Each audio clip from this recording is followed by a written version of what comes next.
Hi, welcome back. We're continuing to look at graphing exponential functions. In our last video, we looked at this basic example, y equals 2 to the x.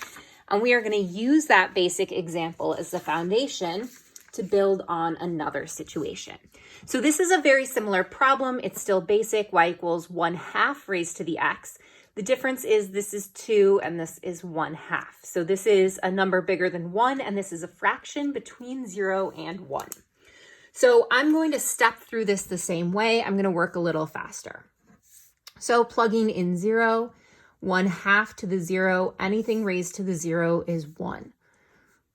So now I am going to work through the same values of x, 1, 2, 3, 10, and 100. So I have 1/2 raised to the 1. That is going to be 1/2. I have 1/2 squared. That is 1 over 2 squared. That is 1/4.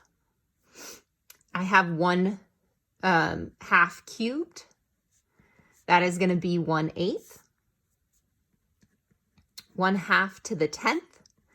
That is going to be 1 over 2 to the 10th, which we know is 1 over 10^24. And to the 100, 1/2 raised to the 100. We know that from over here, that is a very small positive number. And we said it was about 0, but positive. So then working in the other direction, we're going to go through the same values over here. So 1/2 raised to the -1. Raising a fraction to a negative exponent, we're just going to flip it. So this is 2 to the 1, or 2. Raising 1/2 to the -2, we flip it and we get 2 squared, or 4. Raising 1/2 to the -3, we flip it and get 2 cubed is equal to 8. 1/2 to the -10, we get 2 to the 10, or 10^24. Remember that a negative exponent flips a fraction. And 1/2 to the -100 is 2 to the 100, or a very big positive number.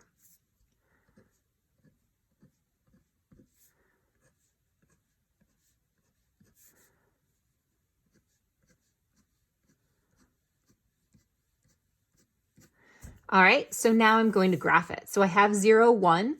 This point is exactly the same on the two graphs. They're both at 0, 1. Then when I go this way, now I'm at 1/2, 1/4, 1/8, and getting smaller and smaller and smaller. We actually again approach this axis, but we will never cross it. So this is, again, an asymptote, a line which the graph cannot cross at y is equal to 0. This is a positive number. No matter how many times I multiply 1/2 by itself, 1/2 times 1/2 times 1/2, 1/2 is a positive number, so however many times I multiply a positive number by itself, I get a positive number. So this will never equal 0. This actually will always be positive.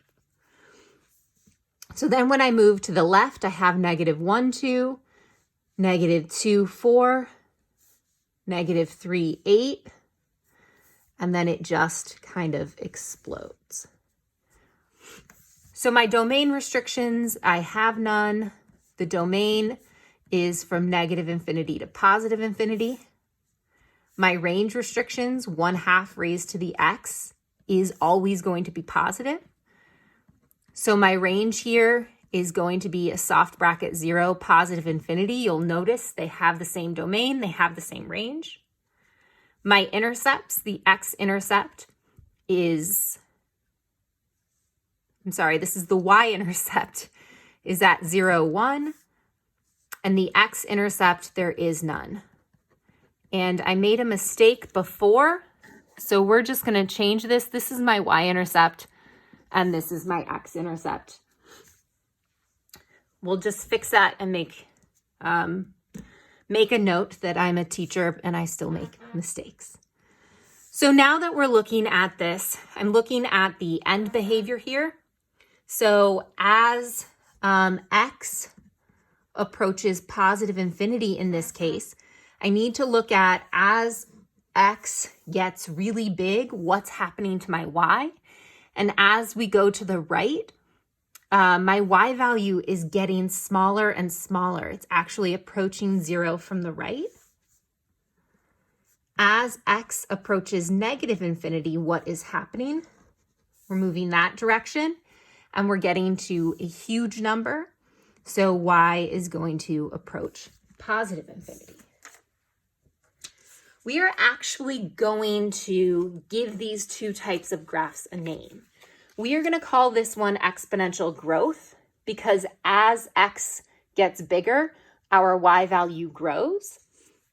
And over here, we're going to call this exponential decay. As our y value gets bigger, as our x value gets bigger, our y value decreases. So exponential growth and decay. So for something to be exponential decay, if the base of our function, of our exponential function, is between 0 and 1, it's going to end up being an exponential decay. If our b value is greater than 1, for y is equal to b to the x, this is going to be exponential growth.